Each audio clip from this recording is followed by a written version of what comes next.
kanyang salita. Sapagkat ito naman dapat at ito yung kailangan ng bawat isa. Kaya nga sabi ko sa inyo every time na sinasabi dito, hindi dito sa inyo, kundi sa amin din, sabi ko, ang kailangan natin ng walang sounds. Hello.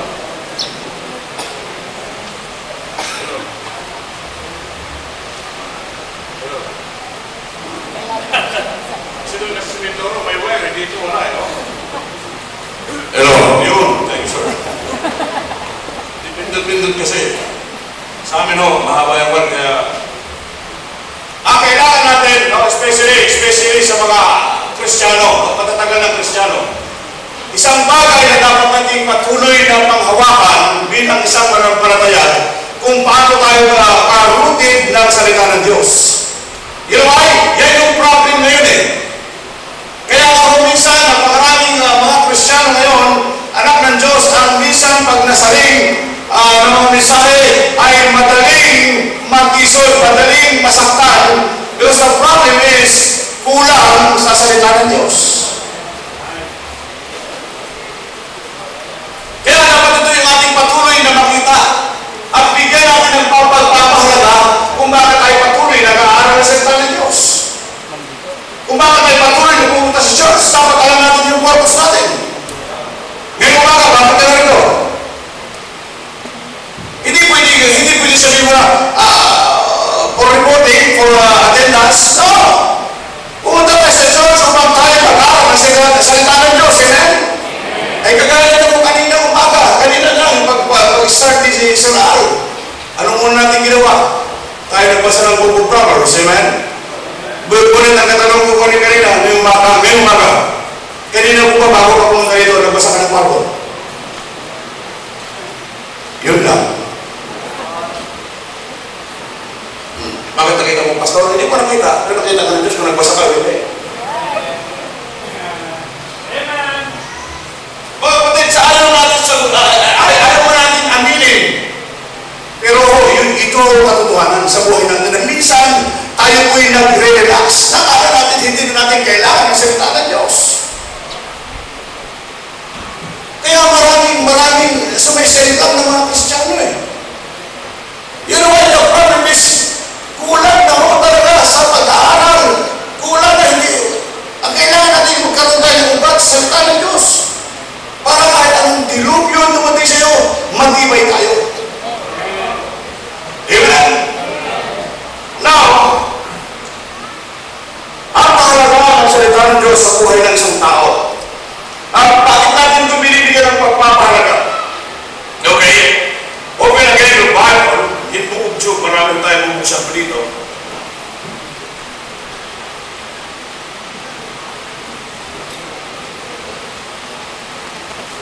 Job 23. Sana ho ay bigyan natin ng pansin dito. Sapagkat ito useless ho ang ating pagpunta ngayong umaga. Kung para bang passive lang sa iyo, itong mapapakinggan mo. Kung passive lang mo sa atin ito, sapagkat ito ang kailangan natin. 23:12. Neither have I gone back from the commandments of His word. I have esteemed the words of His mouth more than my necessary food.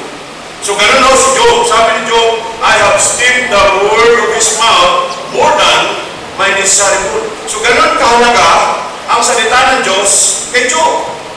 Amen. At sa atin lang, kanina sabi ko sa inyo kanina, sa atin lang, ikaw mismo personal, ay ikaw nakakalam ng ating kalagayan ngayong umaga. Kung paano mo estimahin ang salita ng Diyos sa buhay natin. So kaya dito tayo patuloy na natututo. Dito tayo patuloy na matututo sa kanyang salita. Because without the word of God, is wala tayo. Paano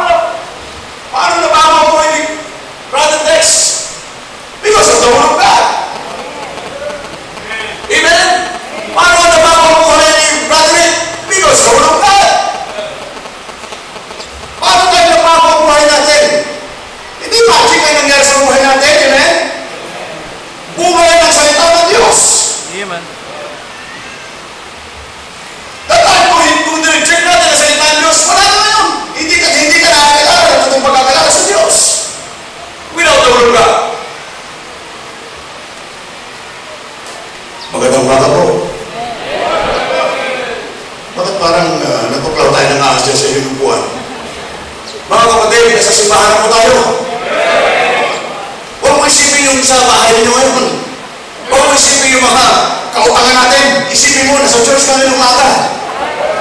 Kaya nga, nagalit na naman ako ito eh. Hindi na lang, nagsasandalsyon tayo. Ganit yun eh. Kaya nga ako, nandito ka sa simbahan para ikaw ay makinig. Para ikaw, pag uwi mo, mayroon kang matututunan. Hindi yung nandito ka na maupo, paglabas, upo, ayo, ulis, upo, ayo, alis. Wala talaga ikaw matututunan. Kaya kapag tinamaan ka, nasasaktan ka. Bakit? Hindi mo ninanamnam ang salita ng Diyos. Alam mo, kaya sakit pakinggan na wikit ang tutuhanan. Mamatag tayo ito. Sunday morning, papasok ka. Opo. Pag sinabi ng pastor, tayo, uwi na. Tanungin mo, anong natutunan mo? Wala. Kaya nga doon sa amin, sa mission natin sa Mindoro. Sabi ko palagi kong, kaya nga kung doon tayo, napaka-estricto ni pastor. Hindi yun ang punto ko, sabi ko. Kaya tayo narito upang ikaw ay matuto. Hindi yung pagpunta mo dito, upo ka lang at wala kang malayo ang iniisip natin. Iniisip mo yung kautangan natin, kung sino may mga kautangan. Hindi yun eh. Dapat nakapokus ang iyong mind, nakapokus ang iyong mata sa nagsasalita. At hindi po oras ng panalangin. Tumingin ka rito sa harap. Ang laki nito, pag hindi mo nakita, ewan ko na sa'yo. Pag sa harap, pabisa-bisa na naman pumunta rin sa inyo eh. So mga kapatid, ito yung kailangan natin. Sabi ko sa bahanin, palisan ko sa inyo palagi, salitaan nyo salitaan. Ayan, pag-usapan natin. Of course, salitaan ng Diyos, amen? Ay, meron dito pag-usapan yung love life. Wala naman tayo sa radyo. Ang pinag-uusapan nito sa salita ng Diyos. Why? Ito ang kailangan mo. Ito ang kailangan natin. Upang ikaw tayo ay patuloy na tumibay sa salita ng Diyos.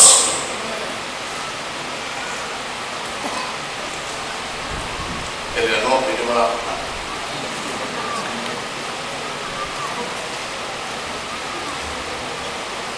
Wow. Now, sumaliwanag ko yan, mga kapatid. Kahit o matataas na tao, ay sila nagsabi ng salita ng Diyos ay kailangan ng tao. Like George Washington, sabi ni George Washington, it is impossible to rightly govern the world without God and without the word of God. And that's true. That's right. How to build a right to govern without God and without the word of God. Kaya ano, galing. Tama naman sinabi niya. Dito sa atin na yung kalagayan. Makikita naman tayo. Makikita naman natin. Ang tanong, yung ating bang kinalalagay ng gobyerno ng mga namamahal sa atin, maayos ba? Yung ba maayos, pero mostly talaga hindi maayos. Amen? So, you know why?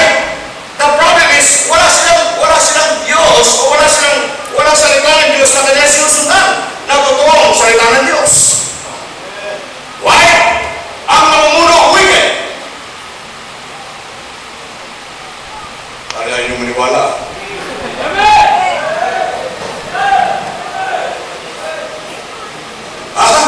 Ang namumuno, wicked. Why? Nandyan lahat ang bisyo. Paano ma-implement na huwag kang uminom, huwag kang manigarilyo, yung nasa taas, may bisyo? Paano na ipapatigil ang paggawa ng alak o ma-implement ang pagtigil ng paggawa ng sigarilyo? Ay sila mga namumuno, ay mga namumuna. Kaya how to build right to govern. Tama naman sinabi niya. Sino sabi nito? Mataas na tao, George Washington. Paano sa akin? Idala natin sa pinakamababa. Ngayon ang ating kalagayan. Hindi naman tayo bigi, hindi naman tayo bulat, hindi natin malalaman ang kalagayan natin ngayon. Amen. Hindi ba nakapag-build ng maayos na pamamahala kung ang namamahala ay mga wicked people?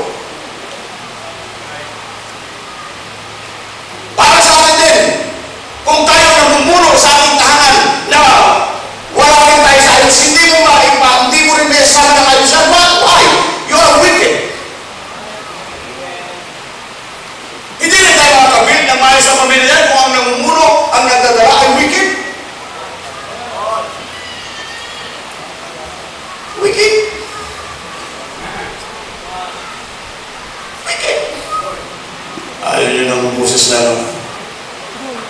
Pero, ano ang problema? Salita ng Diyos. Ha? Kaya kapatid, sabi ko sa inyo, ikaw ang nakakaalam ng ating kondisyon ngayong umaga.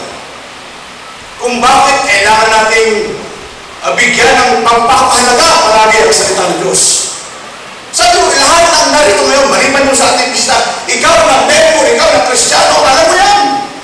Alam natin yan kung gaano natin bigyan ng pagpapahalaga ang salita ng Diyos na ito'y patuloy na magbibigay sa atin ng ikatututo natin sa ating buhay. Yung umaayaw ng salita ng Diyos, yan yung mga tao ayaw magtuturo ng salita ng Diyos. At alam niyo mo, napakaraming ganyan yun. Dinadala mo sa kaayusan, ayaw. Pinipili yung kabaligyan. Ay sabi ko doon sa akin, Espiritu, talagang kung dito ko ay magalit, ay magalit din doon sa akin. Hindi lahat ay malambot, hindi. Sa bawat lugar siguro talagang mayroong lugar na magalit. Dinadala, sabi ko sa kanila, dinadala mo sa kaayusan, in-invite mo sa church, binabagin mo sa salita ng Diyos, inaayawan. Umaayaw. Pero dali mo sila sa lugar na kung saan yung place na ang masaya, maraming pupunta. Kapatid, this morning, ito yung kailangan natin. Huwag tayo mag-pretend na tayo okay. Huwag natin lukuhin ang ating mga sarili ko ng umaga. Nakakala natin ay loaded na tayo ng Word of God. But deep inside, kulang na kulang tayo sa salita ng Diyos. Why? Hindi ho natin binibigyan ng pagpapahalaga ang kanyang salita. Sa lahat ng mga narito, bakit ka narito? Sabagat binibigyan mo ng importansya ang salita ng Diyos. Amen?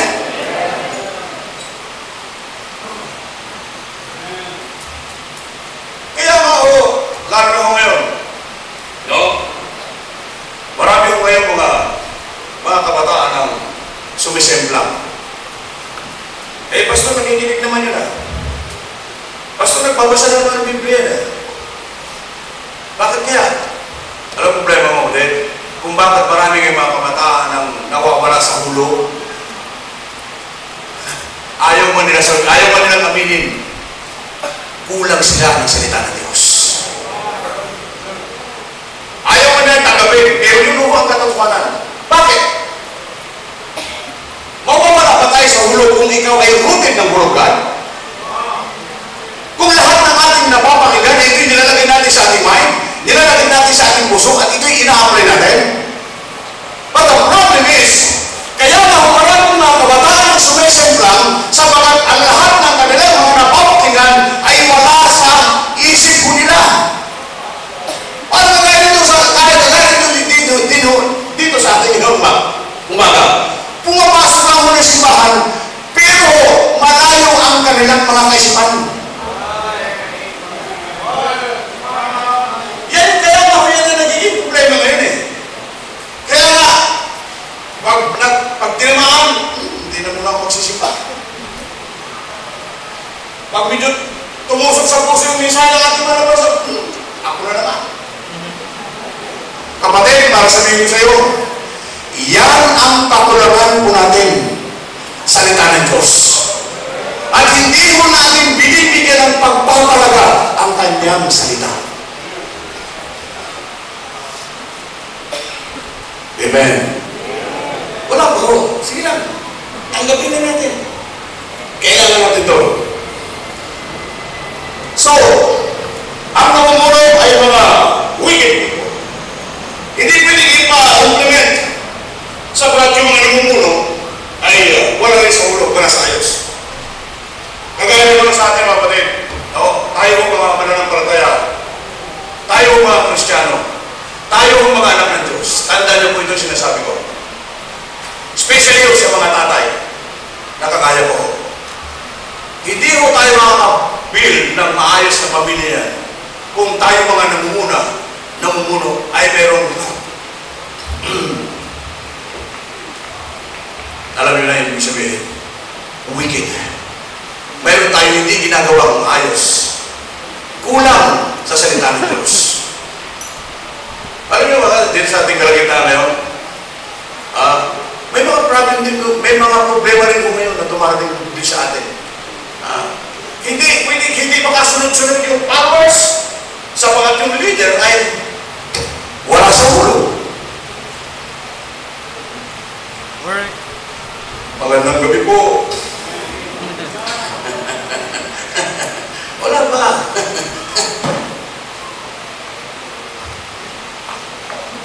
Wala ba? Oo. Ba't mo naman sabi, Pastor? Bira naman mga kapatid eh. Tagal-tagal na tayo. Matagal-tagal na rin tayo. No? Matagal-tagal na rin tayo ng mananampalataya. Matagal-tagal na tayo Kristiyano. Alam mo yan, ikaw mismo alam natin yan.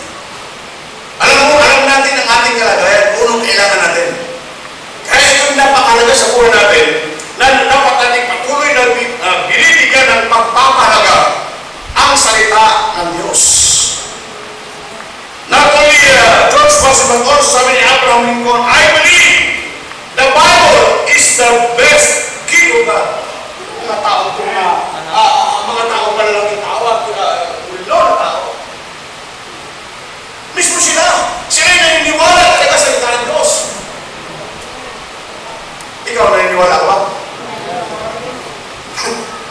Tayo ko ba'y naniniwala sa iyong binabasa? I believe the Bible is the best gift of God.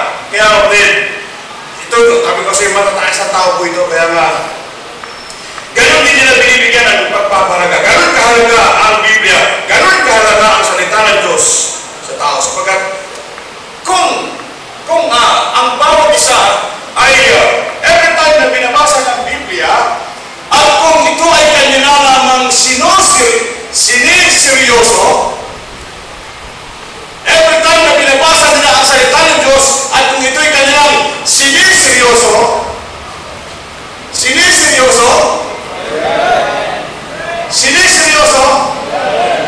sigurado, may mangyayari sa buhay mong pagbabago.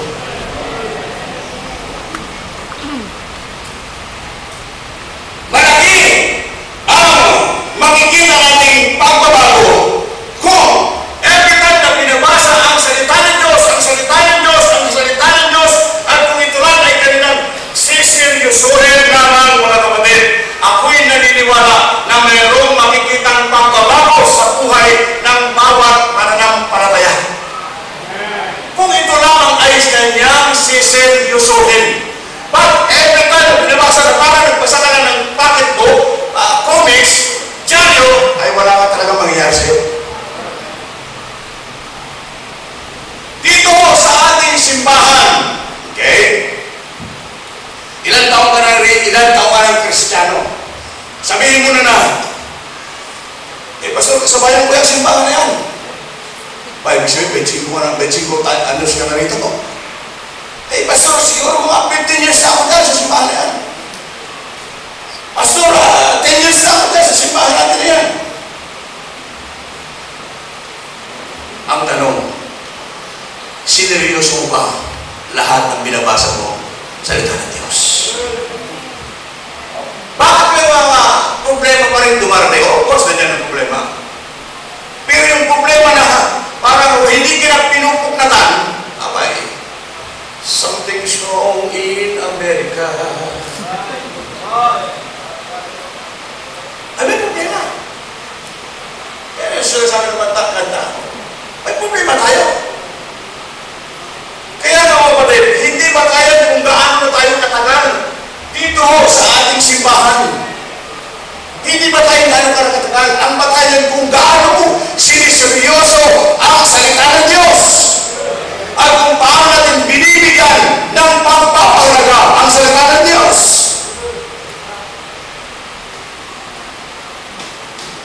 Amen.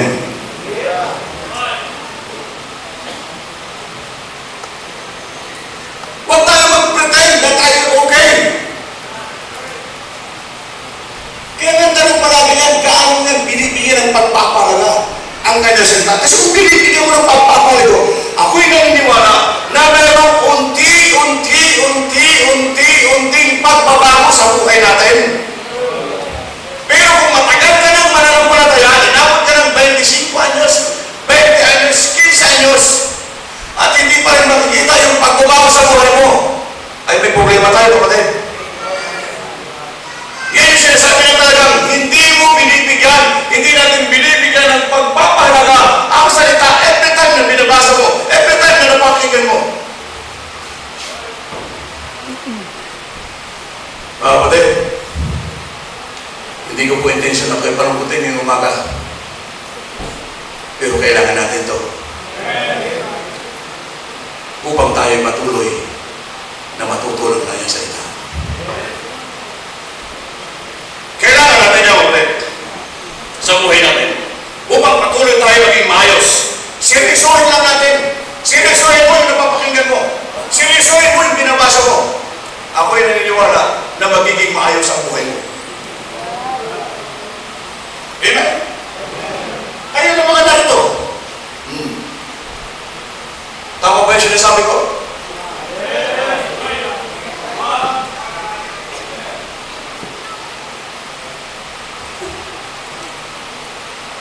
Mga kapatid, parang ito lang narinig ko eh. Yung dulo mo hindi yata narinig. Yung sinasabi ko, kapatid, kung atin na siniseryoso, sigurado may mangyayari sa buhay natin, amen? Pero kung nag-pretend ka na okay ka, pero sa loob naman ay wala, ay talagang walang mangyayari sa buhay natin.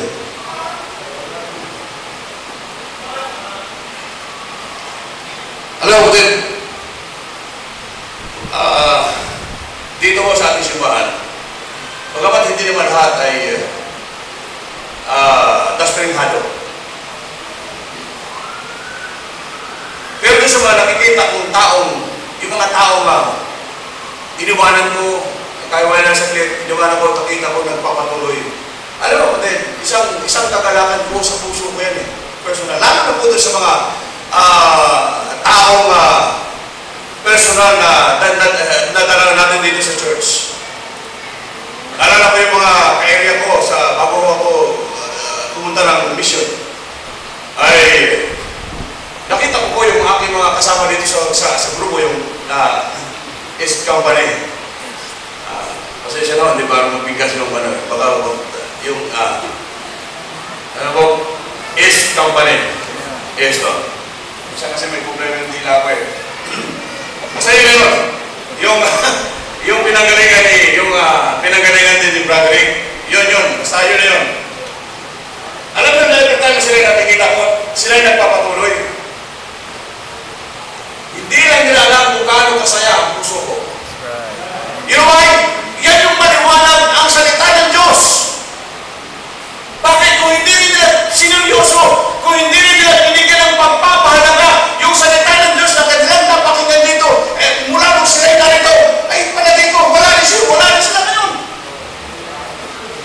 At ang nakakatuwa, yung mga galing doon sa lugar na yun ay talagang sila nag-involved sa ministry. Wow, sabi ko. Sila nagpapatuloy.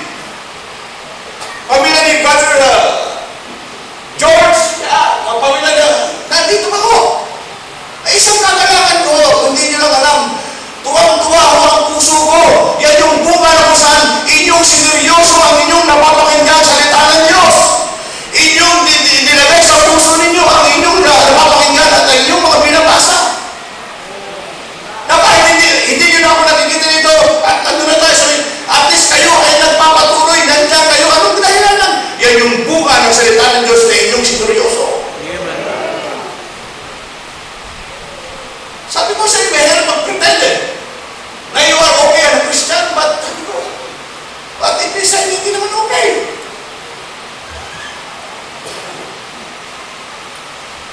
Mga kapatid,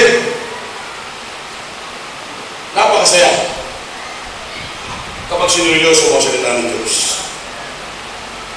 Sapagkat hindi mo binibiro ng salita ng Diyos. Book of Psalm 119.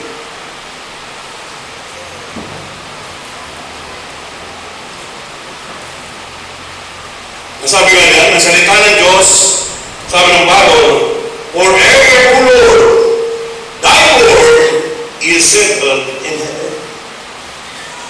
Ha? Galing sa, hindi ang galing saan lang. Ang salita ng Diyos ay galing niya sa langit. Amen? Na hindi mo pwedeng basta-bastahin. Hindi mo pwedeng paglaruan. Ha? Hindi mo pwedeng paglaruan ang salita ng Diyos. Hindi ang galing sa kampungan o kung saan pa man. Ang salita ng Diyos galing niya sa langit na kung saan yung pagtuloy na magtuturo sa atin.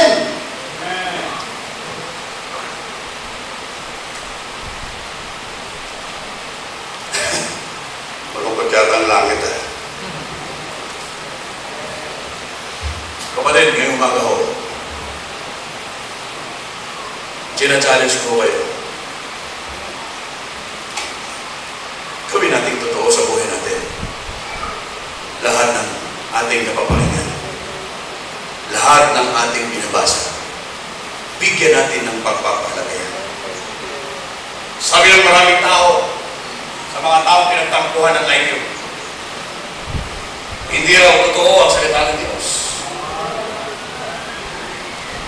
Ang salita ng Diyos ay gawa ng tao.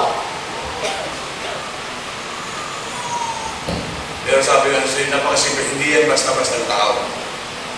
Buksan ho natin, doon sa may hindi nakakalam, 2 Peter chapter 1, 21. Para ho meron kayo ng mga hindi nyo pa rin alam ngayon, tingnan ho natin. Especially yung mga bago pa lang mananampalataya. Ang sabi ng 2 Peter 1:21, markahan nyo para meron kang may isasagot. For the prophecy came not in old time by the will of man, but holy men of God speak as they were moved by the Holy Ghost. Holy men, sabi ng Biblia. Hindi basta-basta tao yan. Ha? At napakasimple yung sagutin. Kaya ginawa ang Biblia, salita ng Diyos, yan ay para sa tao. Para sa atin. Amen? In other words, okay, ang salita ng Diyos, yan ay gawa, move, sabi ng Biblia, move by the Holy Ghost. 2 Timothy chapter 3, verse 16. Pangalawang Timoteo. Alam nyo doon sa amin, sa probinsya, hindi ko pwedeng hindi mag-Tagalog doon eh. Kasi, sabi nila, Pastor, bakit puro ka English? Sabi ko, English yung Bible natin eh. Kaya, alam nyo kapatid, kaya yung ginagawa ko noon eh, taglis tayo. Talagang kahit na Pilipin yung inaabot natin. Kaya kung talagang kailangan na talagang tatagalugin. Sapagkat pag hindi, parang hindi ako nagsalita sa hangin na wala man lang naitanim sa kanilang isip. All Scripture is given by inspiration of God and is repentable for doctrine, for reproof, for correction, for instruction in righteousness. So, delikado na matapos na tayo. Alright? So mga kapatid, yan yung salita ng Diyos. Inspiration means God breath. In other words, God dictated the words to holy men. So eksakto po yan. Walang sala yan. God dictated the words to holy men. Amen. Like, for example, manager. Pag sinabi ng manager sa kanyang sekretary, yan ang ilagay mo sa invitation letter mo. Blah, blah, blah, blah, blah. Yun. Like that. Pag sinabi ng God dictated the words to holy men, yan yun, eksakto. Kapatid ng Biblia ay walang kontra. Puro tama yan. Puro tama yan. Puro tama yan. Talagang ang hirap talaga kahit mag-ibig. Yes. Magkakit. Gising na po ba kayo mga kapatid? Gising na po ba tayo mga kapatid?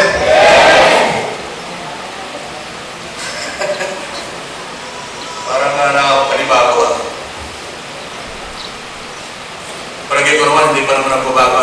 pastor na dito ho, hindi hinuhuli ang nagsalita ng amen.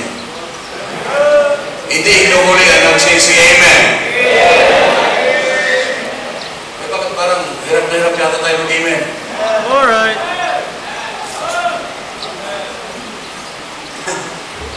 Para kayo mga palaka dyan. Amen. Wala na. Psalm 19 verse 7. Division natin. Psalm 19.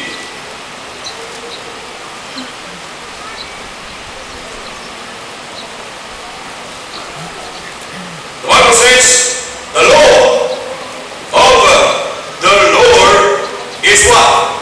Perfect. Perfect. Converting the soul, that the statement of the Lord is sure, making wise the simple. The law of the Lord is perfect. And that's true. The word is true from the beginning. Psalm 119 verse 116. The word of truth, the word is true from the beginning. Kaya nga kapatid, ang salita ng Diyos ay totoo mula pa sa pasimula. Amen? Kaya kapatid, kung alam mong tama ang salita ng Diyos, you stay. Manatili ka dyan sa mga trilili. From the start, totoo ang salita ng Diyos. May question ko ba doon? Sinabi na nga, the word is true from the beginning. Sa simula pa lang totoo ang kanyang salita. Huwag mong papalukutin. Huwag nating malukutin sa mga paliwanagan. So, kung ang tama ang salita, manatili ka. Sundin mo kung anong sinasabi ng salita ng Diyos. Amen? Manindigan ka kung anong sinasabi ng Biblia. Hindi yung paghinata ka, sasama ka, pero alam mo before ang tama. Amen? You stay and stand kung ano ang sinasabi ng Bible. Hebrews chapter 4 verse 12, the word of God is quick and powerful, and that is the word of God.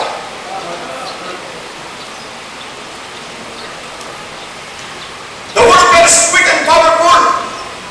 Buhay at mabisa ang salita ng Diyos. Kapatid, kaya sabi ko sa'yo, hindi mo natin pwedeng pasubalian ang kanyang salita. Sapagkat yan, nandiyan na. Sabi ko sa inyo kanina, nandiyan na ang salita ng Diyos. Kung ating na pong siseryosohin. Amen? Kapatid, kung hindi natin ito siseryosohin at hindi natin bibigyan ng pagpapahalaga ang salita ng Diyos, ikaw rin po ang naanin yan. Sabi tayo na kami po mag-uusap na ating mga pastor. Pupuntuhan kami sa tungkol sa gawain.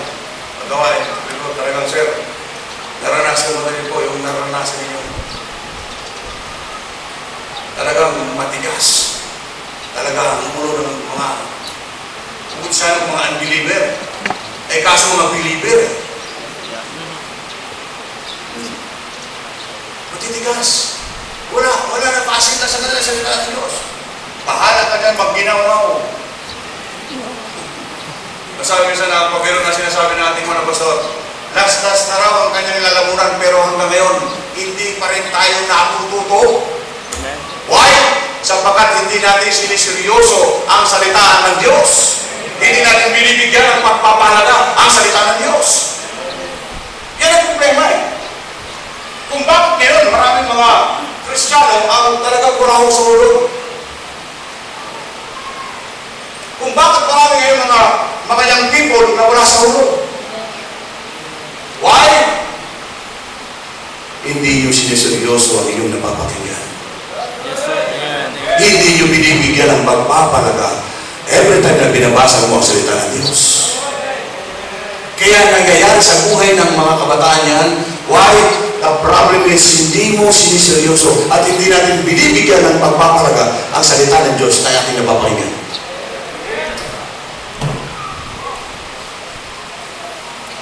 Young people, magising tayo sa ating pagkakatulog. Ang salita ng Diyos ay dalisay. Psalm 12 verse 6. Proverbs chapter 13 verse 5. Every word of God is pure, as mahulog ka. Yan ang salita ng Diyos. Every word that is pure. Kapatid, paliwanag mo yan ang ating may mga batayan mo tayo. Kaya kung ikaw ay Kristiyano, anak ng Diyos tayo, at patumpik-tumpik ang iyong pagkakaalam sa salita ng Diyos, talagang wala tayong matutunan.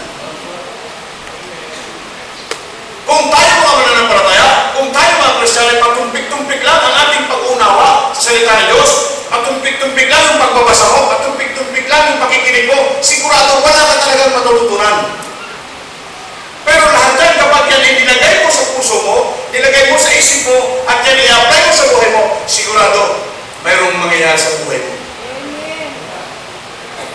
Kapatid, ang kailangan natin ay bigyan natin ng pagpapahalaga. Study God's Word. 2 Timothy chapter 2 verse 15. Pag-aaral ka sa salita ng Diyos upang tayo patuloy na lubugo. 2 Peter chapter 3 verse 18. Basta natin.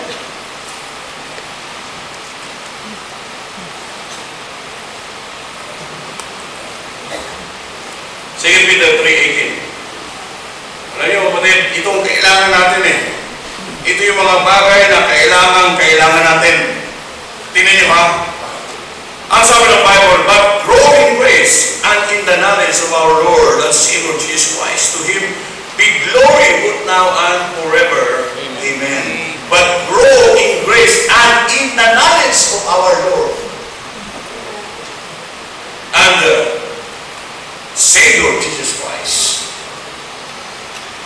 Anong this morning? Lumalago na po ba tayo? Lumalago po ba tayo sa salita ng Diyos? O hanggang ngayon ay tayo'y sugatan?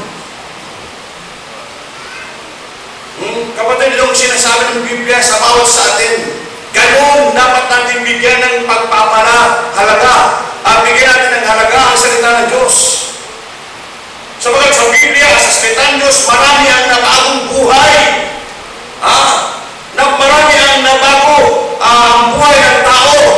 Kaya kung lang mo, kung wala salita ng Diyos na napakinggan, na i-share sa akin, wala rin po itong mataba na nakatayo dito sa inyo.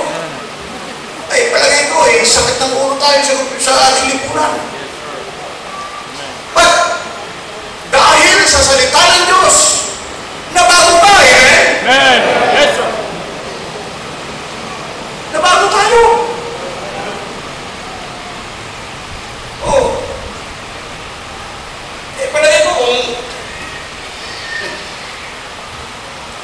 Palagay ko po, pag wala kang salita ng Diyos, palagay ko, patay ka na rin yan. Sino yun? Battery. Ay, manginginom to natakwan, nasiran. Anong dahilan? Salita ng Diyos. Amen? Yes, sir. Ganda ko ng Kristiyano ko. 2,000 kalong ligaw 1998, isip ka? 97? 97, hanggang ngayon nandito si Brother. Why? Yan sinasabi ko sa inyo. Sineryoso niya ang salita ng Diyos. Pwede mangyari yun na ikaw ay manatili sa church magpapatuloy kung siseryosohin natin every time na binabasa mo salita ng Diyos. Amen. Kaya lang mga nagkakawindang-windang, bakit? Kapatid, ayaw mo tanggapin, hindi ka seryoso. Passive lang sa iyo ang salita ng Diyos every time na iyong narinig. Bayaan mo yan. Bayaan mo yan. Bayaan mo yan. Okay, go ahead. Go ahead. Tingnan natin kung ano mangyari sa buhay natin. Luha ang makamtan mo. Wow! Yan yung mga kailangan natin. Okay? Ang sabi ng Biblia, Joshua 1:8. Very familiar verse again. Alam mo, ang bihira kasarap-sarap mag-aaral ng salita ng Diyos. Kasarap mag-meditate ng kanyang salita. Saan ang bago? This book of the law shall not depart out of thy mouth, but thou shalt meditate therein day and what?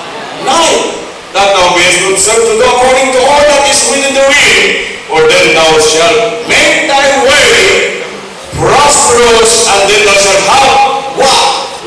Good success. Anong dahilan? Minilitin ka ang salita ng Diyos.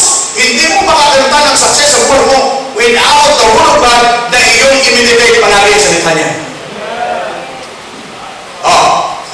Marami naman tayo makikita mga example dyan eh.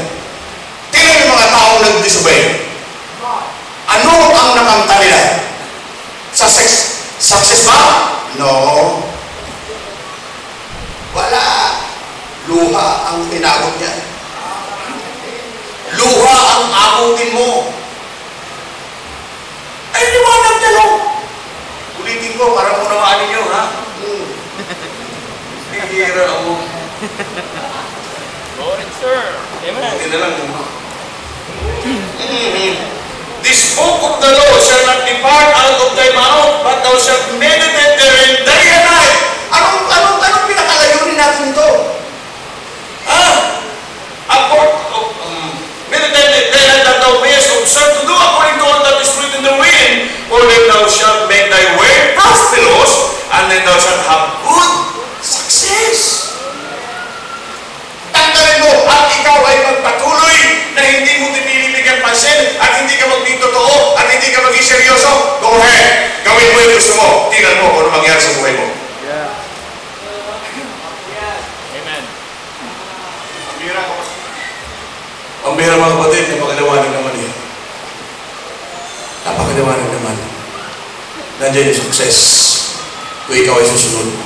But, kapag lahat yan ay dinisregard mo, lahat ng napapagyan mo, sigurado, luha ang iyong tatamahin, matatanggap. Now, why? Bakit kailangan natin bigyan ng pagpaparga? Okay? Unang, mga kapatid, dahil dito tayo patuloy na nabago ang ating buhay sa ating pagbabasa ng Biblia. 2 Corinthians 5:17, therefore, if anyone be in Christ, he is a new creature. All things are passed away, behold, all things are becoming. Dahil sa ating patuloy na pagbibigyan ng pagpapalaga ay sa salita ng Diyos, sapagkat din sa ating binabasa, dyan natin makita ang sabi ng Bible, therefore, if anyone be in Christ, he is a new creature. All things are passed away, behold, all things are become new. Bibilisan mo ko, malapit ng oras ko.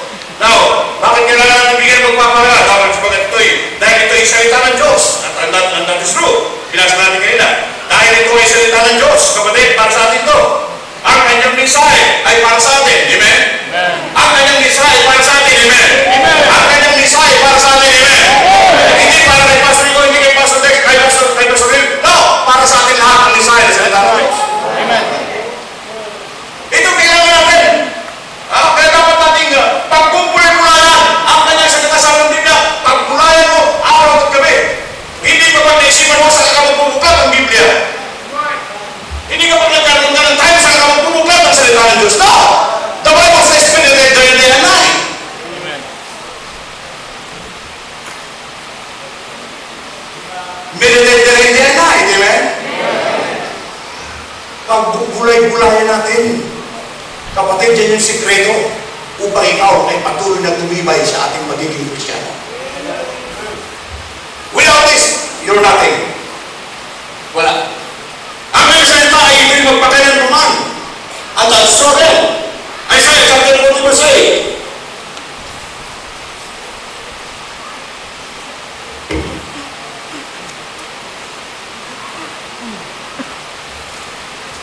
Ang kanyang salita ay magpakailan naman.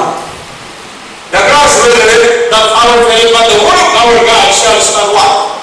Forever. That is the word of God. Luke 21:33. Heaven and earth shall pass away, but my word shall not pass away. That's the word of God again. Kapatid, tingnan nyo kung ang salita niya ay pagpapalit mo sa lahat ng natatamasa mo, kayamanan dito sa mundo. Ang sabi ng Biblia sa Book of Psalm 119 verse 72. Tingnan mo kung ano yung pinagpapalit natin, mga kapatid.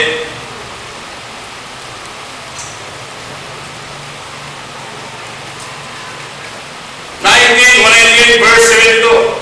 The law of thy mouth is bitter unto me than 1,000 of gold and silver. Ipagpapalit mo ang kayamanan mo, ang kayamanan o naman tinatamasan natin sa salita ng Diyos, sabi ng Biblia. Higit pa sa kayamanan ng kanyang salita.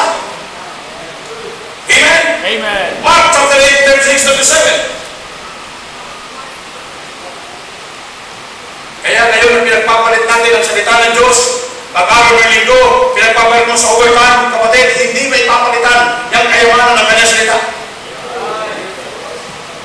Salamat sa Panginoon, nandito ka ngayong umaga.